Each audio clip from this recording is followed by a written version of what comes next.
Protests erupted in Italy on Friday as a new anti-coronavirus measure went into effect requiring all workers, from magistrates to maids, to show a health pass to get into their place of employment. Police were out in force, schools were closing early, and embassies issued warnings of possible violence amid concerns that anti-vaccination demonstrations could turn violent, as they did in Rome over the weekend.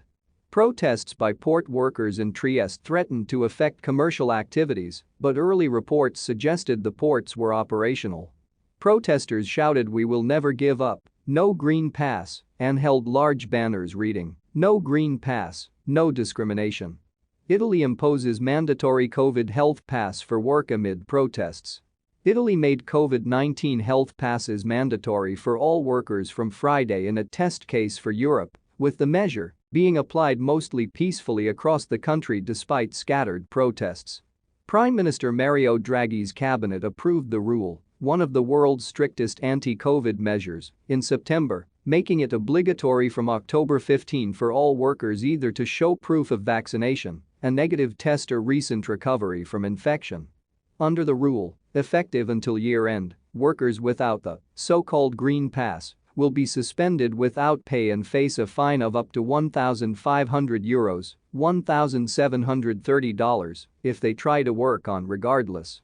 The largest demonstrations were at the major northeastern port of Trieste, where labor groups had threatened to block operations, and around 6,000 protesters, some chanting and carrying flares, gathered outside the gates.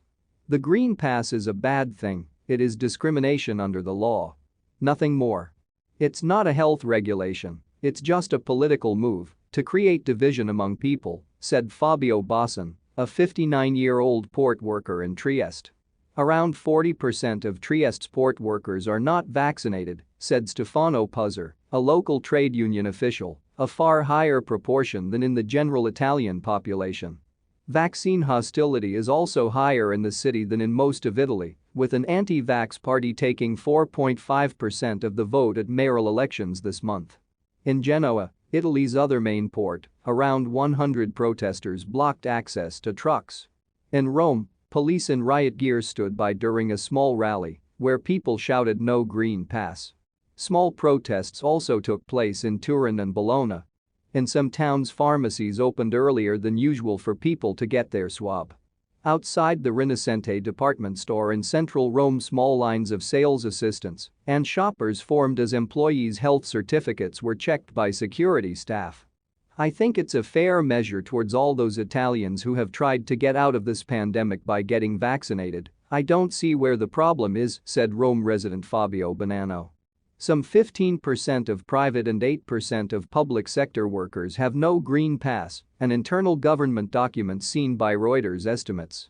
The government hoped making the Green Pass mandatory would convince unvaccinated Italians to change their minds, but with over 80% over the age of 12 already fully inoculated and infection rates low, that surge has not materialized. The rightist League and Brothers of Italy parties and some unions say that, to address the risk of staff shortages, the validity of COVID tests should be extended from 48 to 72 hours